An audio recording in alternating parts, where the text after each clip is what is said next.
คือประเทศไทยผัดยังมีคนจนอยู่ขนาดคือบ้านเราผัดไม่มีคนทุกข์นี่ก็คือว่าจนเนาะความหมายนะเมืองพ้นทุกข์แม่นเมืองพ้นทุกข์คือไม่มีคนจนแล้วแต่ว่าทางหลวงหมายเลข1ยัง2เลนอยู่อันนะ เห็นแล้วปะ มันก็เลยเห็นแบบ มันแย่งๆกันเลย มัน บ่า แย่ วย อดมีสิ่งนี้ด้วยบ่าวยอด อยากให้บ่าวยอดลองชาร์จแบตดูก่อนว่ามันชาร์จได้จริงบ่ อ๋อไอ้พวกโบเฮียบ่ซะแบบนี้นะ บ่าวยอดเพิ่นชาร์จไว้แต่เพิ่นนี้มันเพิ่นบ่ยันหายบ่สงสัยบ่ สงสัยอยู่มาจับกล้องหน่อย เพราะฉะนั้นบ่าวยอดลองชาร์จเบิ่งว่ามันชาร์จได้บ่ กล้องไอ้สิเอาประเทศไทย ฮะ ไอ้สิไปขโมยประเทศไทย ลองชาร์จดู มีบทโทรศัพท์ไหม ว่าอุ้ยโทรศัพท์อุ้ยโทรศัพท์ชาร์จยืมโทรศัพท์มาต้นชาร์จเนี่ย มายืมมึงดิบอยอดบ่ฮู้ว่า2คนนี่ตัวบอยอดบ่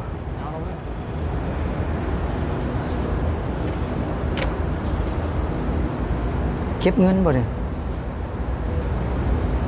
อ๋อ สิเก็บจังได๋เอาสมมุติว่าเฮาปะนี่มันบ่เฮียบ่เฮาปะนี่ โอ้ย เอาจะเบิ่งกล่องหรือจะเบิ่งกล่องที่บ่ยอดกล่องเต็มอยู่ ใส่กล่องโอ้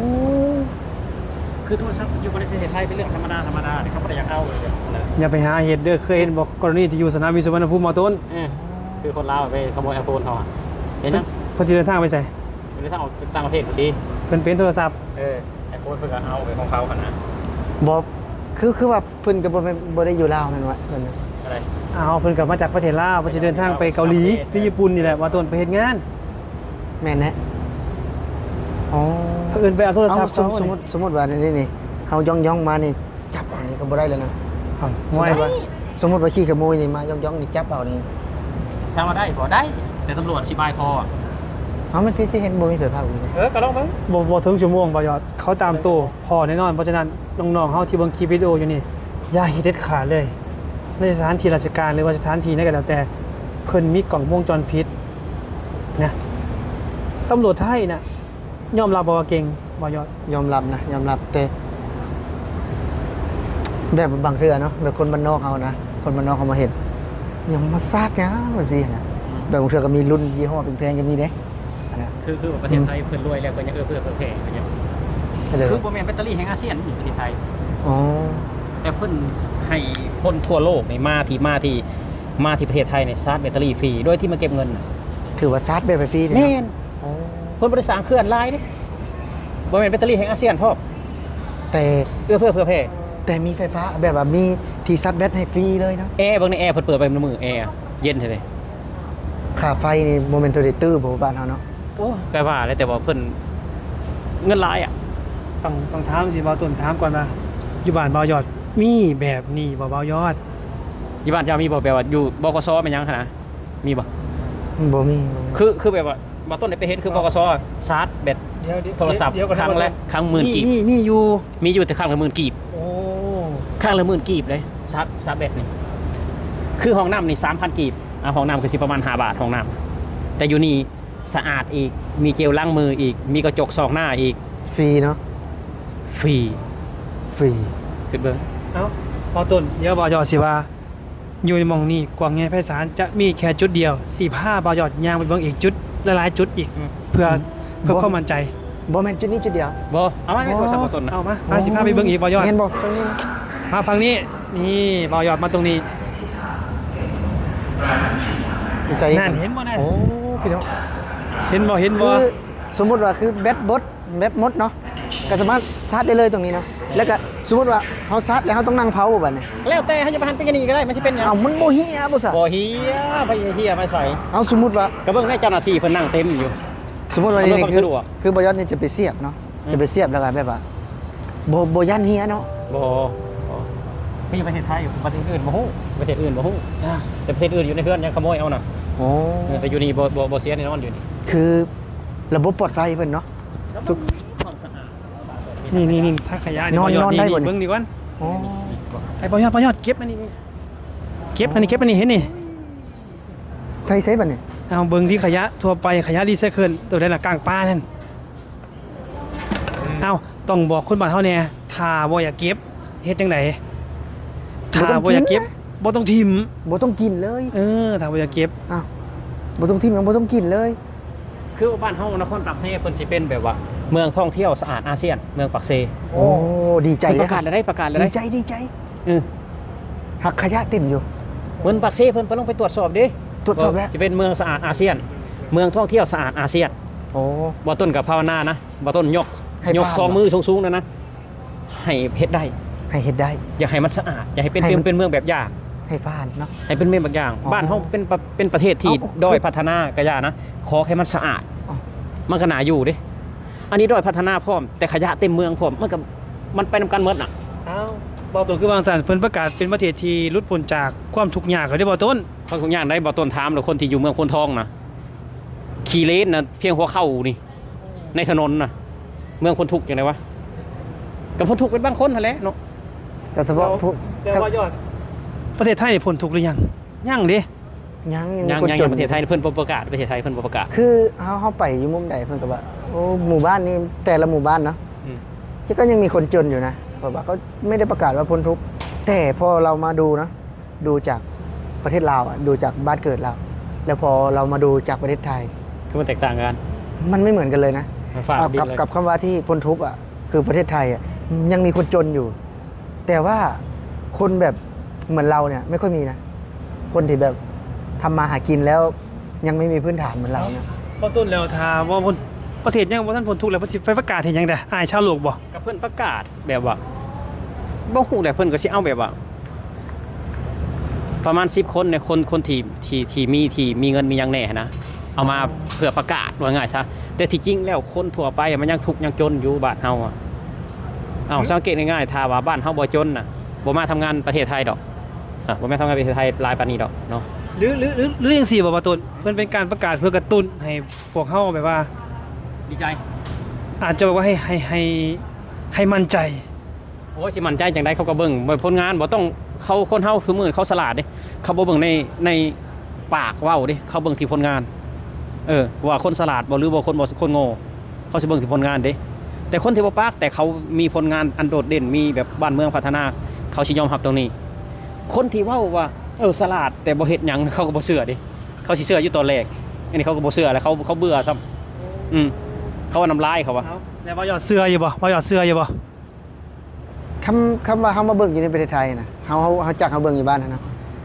มันก็ถามว่าเสื้อบ่มันบ่ฮู้ว่ามันเป็นจริงบ่คือเพิ่นว่านะมันทั้งบ่เสื้อแล้วก็มันบ่สามารถเป็นไปได้อะสมมุติว่าคือประเทศไทยพัดยังมีคนจนอยู่หั่นนะคือบ้านเราพัดไม่มีคนทุกข์นี่ก็คือว่าจนเนาะ ความหมายนะ เมืองพ้นทุกข์ แม่นเมืองพ้นทุกข์คือไม่มีคนจนแล้ว แต่ว่า นะ ทางหลวงหมายเลข1ยัง2เลนอยู่ อ้าวอันนะ ได้แล้ววะ มันก็เลยเห็นแบบ มันแย่งๆกันเลย มันแย่งกันอันนะมันก็ ทาง เลย หลวงหมายเลข1ยัง2เลนอยู่ แม่ 2เลนกับ2เลนดีใครละบ่2เลนก็มีแต่ขี้ฝุ่น2เลนบ่สะอาด เฮ้ยอันนี้บ่เรื่องจริงบ่นี่ เรื่องจริงกับคือว่าถ้า2เลนคือมอเตอร์เวย์ M6 เนาะโคราชน่ะเนาะอันนี้นี่คือยอมรับว่าดีอีหลีอันนี้มันมีฝุ่นดินแดงอ่ะมันเกิดมาจากสายฝุ่นดินแดง ไอ้บ่าวต้นได้เห็นบ่คลิปหนึง อืม คลิปบ่แจ๊บบ่ลงนะ อ๋อ ที่ซ่อมถนนนะ อืม เห็นบ่ อืม ปกติคืออยู่ประเทศไทยเราเห็นคือจะมีรถขนาดใหญ่ใช่ไหม อืม ที่ซ่อมถนนน่ะคือจะมีรถรถโลรถเกตรถอย่างก็ว่าไป อืม แต่ความล้ำสมัยของเรานะ อืมสลด คื แต อก ไม่ใช่ตักเนี่ย อืม เหมือนจะวิทน้ำอ่ะ อืม ใส่ตอนเด็กๆใช่ไหม อืม วิทน้ำใส่นั่นนะใส่นา อืม ใช่ไหม อืม คือตักปูนบ่ คือตักปูนพระเจ้าพัดเลยตักแล้วก็เทลงเข้าใจปะเทลงพื้นอ่ะ ที่มันเป็นหลุมๆเฉพาะหลุมนะ แล้วก็เอาตีนนี่ขยับใส่กันสินะ อันนี้มันบ่แม่นความแบบว่าความใจดีของประชาชนบ่ประชาชนอยากเฮ็ดซอยบ่หรือจังได บ่แล้วเป็นขนาดใหญ่เลย ขนาดใหญ่ให้แล้วประชาชนแบบขยันนะบ่อยากให้รัฐเฮ็ดนั่นนี่อยากเฮ็ดเองประชาชนแบบว่าประชาชนขยันว่าง่ายซะ บ่อยากซอยเหลือรัดจังซี่บ่แบ่งเบาจังซี่บ่ เบารัฐ บ่ฮู้อันนี้แต่ว่าเป็น อืม บริษัทนะที่เฮ็ดนั่นน่ะ อืม แต่รถถ้ารถนี่รถก็มีนะ อืม ไอ้รถโลน่ะเป็นยังบ่มาเหยียบ อืม มันเปลืองเลยมันติดล้อเนาะ อืม อันนี้เคยแน่เอาเทลงแล้วก็ขยับ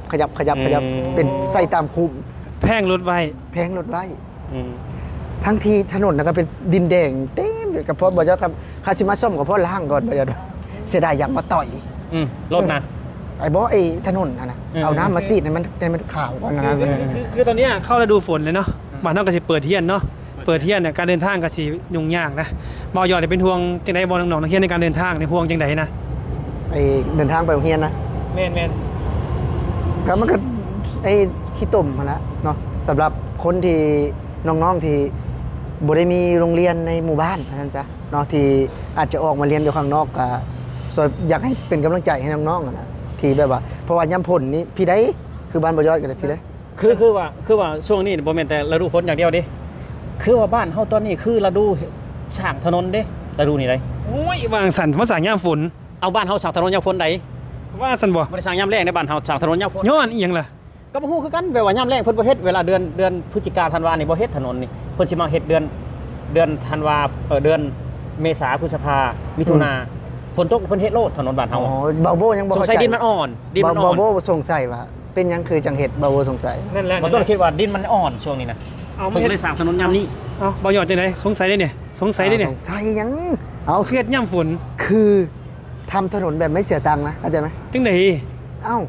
เอาดินมาถม ไม่ใช่ ไอ้ที่บอกต้นว่าเดี๋ยวผมในมุมมองผมนะ ผมเข้าใจแล้ว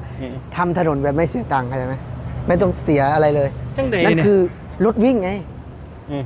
แล้วเขาค่อยขยายเลนด้วยนะ จากถนน2เลนเป็น4เลน แม่น วางสันน่ะงงบ่เข้าใจนี่ เก่ามันปกติมันคูนๆขึ้นมันบอก อืม ถนนดินแดงนะ ถนนมันสิเป็นส่วนทางกลางบ่อาจารย์ ส่วนทางกลางมันบอกเวลารถแล่นไปมันเนี่ย อืม มันจะเป๊ดออกคันภาษาบ้านเนาะเป๊ดออก เลย แม่ เป็นถนน3เลนบัดนี้ แม่นมันเพิ่มอีกเลนหนึ่ง จังสั่นบ่เดี๋ยวนี้ห้วยอีหลีบ่เดี๋ยวนี้ อ้าวก็เบื้องในคลิปเลยทุก คือ ค ว่าน ก็เห็น คือว่าบ้านเฮาเพิ่นสร้างถนนเพิ่นสร้างเดือนนี้สร้างเดือนพฤษภาบ่แม่นว่าสิแล้วเดือนมิถุนายนเด้บ่แม่นเด้พูนไปแล้วเดือนเมษาปีหน้าพุ่นอีก โอ้ก่อนหน้าฝนอีก เอาหน้าฝนอีกก็เป็นหลุมอีกคือเก่าอีกไปเฮ็ดใหม่อีกบ่แล้วจักเทื่อบ่แล้วจักเทื่อถนนน่ะเดี๋ยวนั้นได้ จังสี่เลยว่าตุนที่คอยบอกว่ายอดเนี่ยเป็นห่วงน้องๆในการเดินทางเนาะอย่างเช่นน้องๆสิไปโรงเรียนนี่สิแนะนำน้องจังไดน้องๆจังได เอาสิไปเทน้ำจังไดเนาะ เอาอย่างเช่นเสื้อแพร่มันสิสกปรกจังซี่นะ เอาเขาเพิ่นใส่กระเป๋าไว้ก่อนเด้คือบ่ย้อนตอนบ่ย้อนยังเรียนอยู่นะ นั่นอยากให้แนะนำนั่น แม่ ให้แนะนำ คือ เนี่ย คือปกติคือเฮาไปโรงเรียนเนาะบางเทื่ออาจจะมีผลตกไปสินะก็ใส่กระเป๋าใหญ่นะคือกระเป๋าเป้กันสินะ อ๋อ เฮาก็เสื้อตัวที่เฮาที่จะเรียนอ่ะ อ๋อ คือจะใส่นั่งเรียนก็คืออ อ เราต้องใส่กระเป้ไว้ อ๋อ แล้วก็เอาชุดธรรมดานุ่งก่อน อ๋อ พอเวลาถึงโรงเรียนก็ถอด เพื่อหยังตัวนี้ เอาเพื่อหนึ่งเลยบ่ให้เปื้อนได้จ้ะ อ๋อบ างเทื่อเนาะเฮาขับรถมันบอกบ่แม่นแต่ว่าบ่เปื้อนเด้บางเทื่อขับรถมันตกคุมแล้วป๊อบ เอา ขี้ บ่ ตุ่มก็ ตุน ที่ตุ่มก็จะเต้นทึกเสื้อเป็นอย่างนั้นเสื้อขาว อ๋อ มันเปื้อนไว้เด้ เอาจังซี่บ่แนะนำสิบ่ เอา อันนี้มันแก้ที่ปลายเหตุได้บ่ตุน อ้าวเฮาสิไปแก้ได้นะได้ตัวนั้นน่ะ สร้างถนนนะไปเด็กน้อยไปโรงเรียนนะ แม่นหน้าฝนเป็นห่วงน้องๆเวลาไปโรงเรียนนะอย่าเสียมันเปื้อน อ๋อคือบอกว่าต้นบ่ต้องไปเรียนเฮียนเลยบ่ต้น โอ้ยว่าสันบ่อยากเฮียนได้ใจสัน บ่ต้องเฮียนเลยเขามาลำบากมานั่งนะว่าแบบว่ามื้อใดแบบว่ารัฐบาลเฮ็ดถนนงามๆแห่งไปเฮียนว่าซะ โอ้จังสี่บ่ยอดบ่ต้นนะถ้าแนะนำมอยเฮียนก็ได้เด้ โอ้ย ก็ได้เด้บ่ยอด มันลำบากปานนั้นเนาะ เอาลำบากก็ต้องเรียนหนังสืออ่ะ โอ้ยนี่หนังสือจังได๋ล่ะ เอาบทผู้เบามาลูกบ่ต้นนะสมมุติว่า เป็นจังได๋ สิอ่านออกบ่ผู้เบา ผู้บ่าวก็เขียนบ่ออกคือกันผู้บ่าวก็บ่ได้เข้าเรียนคือกันเพราะว่า จังสี่ รัฐบาล บ่ บ่ได้สร้างถน ย น อดจังสี่นะที่พึ่งของเฮาก็มีอยู่ประเทศไทยถ้าเรียนบ่จบก็มาเรียนกศนได้ที่เมืองไทยบ่เห็นหมอทสาวเพิ่นโปรโมทโฆษณาอยู่นั่น มันถามว่ามาเรียนมันก็บ่คือได้บ่คือกัน นั่นบ่คือเดี๋ยวเขาต้องบอกเขาต้องระวังคำบอกเด้คนที่เขาเฮียนอยู่เดี๋ยวเขาสิกระทบเด้ มันบ่แม่นมันบ่ได้คือกันเด้การที่เฮาเรียนอยู่พุ่นเนาะเพราะว่าหนึ่งคือเฮามาแต่ยังน้อยบ่ได้เด้เข้าใจบ่คือเฮามาเรียนกศนคือเฮาต้องใหญ่แล้วมันบ่เฮาต้องใหญ่แล้วเฮาทำงานได้แล้วคือจะได้มา แต่ถ้าว่าน้องๆเพิ่นได้อายุยังบ่ฮอด18ตั้งแต่4ขวบเฮาเข้า ก็ต้องทามันหอดก่อนแล้วแล้วก็ เอา เฮ็ด มัน งาน ก็ฝึ ทาก ตัวเอาบ่ได้เรียนเลยมันสิอ่านออกแน่ซะภาษาไทยกับภาษาลาวมันคล้ายๆกันนะถ้าเราเรียนเนาะเราไม่เรียนตื้มอะนะเฮาก็มันก็อ่านออกเขียนได้มันก็จะลืมอยู่เด้ สมมุติว่าบ่ยอดสมมุติว่าน้องบ่ยอดยังเฮียนอยู่ตอนนี้บ่ยอดอยากแนะนำบ่มาเฮียนประเทศไทย เอาถ้าหากว่าเฮียนเอามาเฮียนจริงๆเลยกับมันก็ถ้าเขามีทุน บ่ ก็ บ่ เป็น มา ห เห็น น้า มาเห็นงานนำเลยเห็นแล้วแต่ความสามารถของเขาเห็นงานไปนำเรียนไปนำก็ได้เฮ็ดบ่สาวๆทุกมื้อเพิ่นก็เรียนหลายคนอยู่สาวลาวเรียนไทย แล้วบ่ยอดบ่มีน้องสาวเนาะ สมมุติว่ามีน้องๆคนอยู่ในบ้านว่ายอดนะอยากแนะนำมาเฮียนอยู่ประเทศไทยบ่ เอาถ้าเพิ่นมีความสามารถก็มาได้มีความสามารถ อืม อ่า ถ้าไปเฮียนเวียดกับเฮียนอยู่ไทยบ่ยอดอยู่เฮียนตัวใด เฮียนอยู่ไทยอะเนาะ เป็นหยังคืออยากเฮียนไทย อ้าวก็ภาษาเดียวกันเนี่ยง่ายๆเอาเวียดจะไปเขียนได้เวียดเดี๋ยวนี้เอาคือมีกรุ๊ปอีกเด้ยภาษาเวียด คือว่ามาเฮียนอยู่ประเทศไทยแล้วเฮียนจบแล้วทำงานได้เลย แม่นคล้ายๆมันเริ่มต้นถ้ามันมีความสามารถก็มาเฮียนได้ แต่คือที่ผู้มาเฮียนเนี่ยบ่ฮู้นะว่าเพิ่นอันนั้นนะเพิ่นมีความสามารถสำใดเขาก็บ่ฮู้นะ มีความสามารถแล้วเขาก็เฮียนเขามีความสามารถแล้วเขาจะเฮียนกว่าเฮาอีกได้เฮาบ่มีความสามารถเฮียนได้ เป็นหยังเฮาเป็นผู้ชายบ่เฮาบ่มีความสามารถวะ เฮามีผู้ชายก็บางผู้ชายบางคนก็มีความสามารถแต่ว่าคือเฮาเนี่ยบ่มีความสามารถคนเฮาความสามารถมันบ่คือกันความฉลาดแหลมๆมันบ่คือกันคนเฮาอะ อ๋อย้อนเฮาเป็นผู้ชายนี่บ่เฮาจะบ่เล็กแหลม จังแล้วหยังวะ บ่แล้วบ่ยอดคนเฮากับมีความสามารถคือกันบางคนก็อาจจะวาดรูปงามบางคนอาจจะใส่สมองบางคนอาจจะใส่กำลังแรงงานให้ของกินแซ่บให้ของกินเป็นสอมรสเป็นจังซี่ถนัดบ่คือกันที่บ่ยอด แม่น ก็ตอนนั้นได้เรียนหนังสือเฮ็ดได้เลยสมมุติว่าเขาจะไปเรียนกศนเนี่ย เขาก็มีความสามารถไปด้านนั้นมีความสามารถมีความกล้า เอาแล้วเอาเงินมาใช้จังมีความกล้า เขาก็ทำงานไปนำหั่นล่ะ คือประเทศไทยนี่ไม่จำเป็นต้องมีความสามารถเปิดรับและให้โอกาสคนบ้านเฮาบ่ยอด อ้าวสมมุติว่าเงินไปโรงเรียนได้แต่สมมุติว่า ในประเทศก็เฮ็ดงานนั่นเด้ เอาบ่ได้เรียนซุมื้อเด้ บ่ได้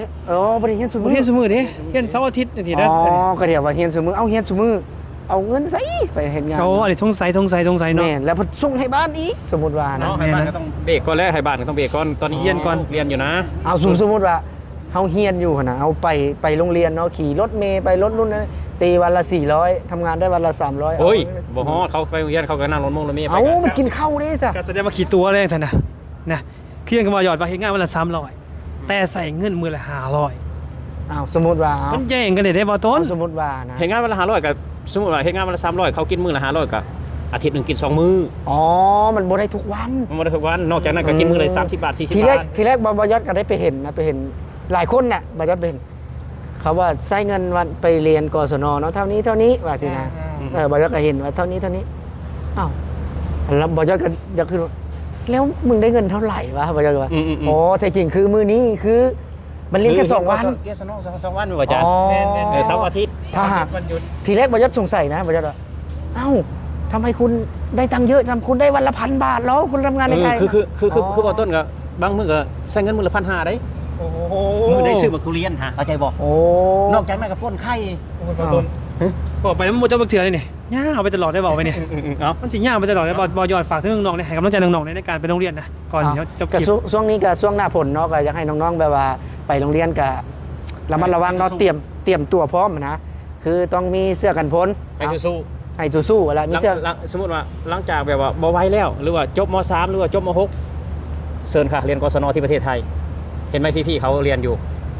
ก็ได้ถ้ามีความสามารถแต่ว่าคือคนลาวนะส่วนมากก็คืออาจจะทำไม่ได้นะบ้านบ่อยอดคือพ่อแม่คือต้องมีภาระเนาะบางคนก็มีหนี้มีสินนะคือบ้านบ่อยอดนะถือว่าถ้าหากว่าประมาณนั้นคือจะบ่ได้เลยแหละบ้านบ่อยอดคือยังถูกยากจนอยู่คือว่าฉันจะเก็บเงินกับส่งให้พ่อแม่เนาะแต่คือเว้ากลับมาเว้าเรื่องแบบว่าให้น้องๆกับกำลังใจเนาะถ้าหากว่าไปโรงเรียนก็อยากให้เตรียมพร้อมเนาะมีคันโฮมบ้านเฮาเนาะไอ้เข้าห้องไงวะล่มเนาะมีล่มมีกันโฮมแล้วก็มีเสื้อกันฝนเตรียมไว้อะนะเวลาฝนตกจะบ่ได้ลำบากว่าซั่นซะคือว่าตอนนี้มันก็ยากพอแรงเนาะยามฤดูแล้งก็ขี้ฝุ่นดินแดงเอายามฝนก็ ขี้ต้ม ลำบากกว่าอีกเอาก็ถือว่าให้ทุกคนเนาะมีสุขภาพแข็งแรงเฉพาะน้องๆเนาะอยู่ทางฝั่งลาวนะสู้ๆ เอ้าสำหรับชายทุกท่ายนี่เนาะพวกเรา3คน เขาเนี่ยลาท่านผู้ชมไปแล้วกันเนาะพี่น้องเนาะ สวัสดีครับผม สวัสดีครับ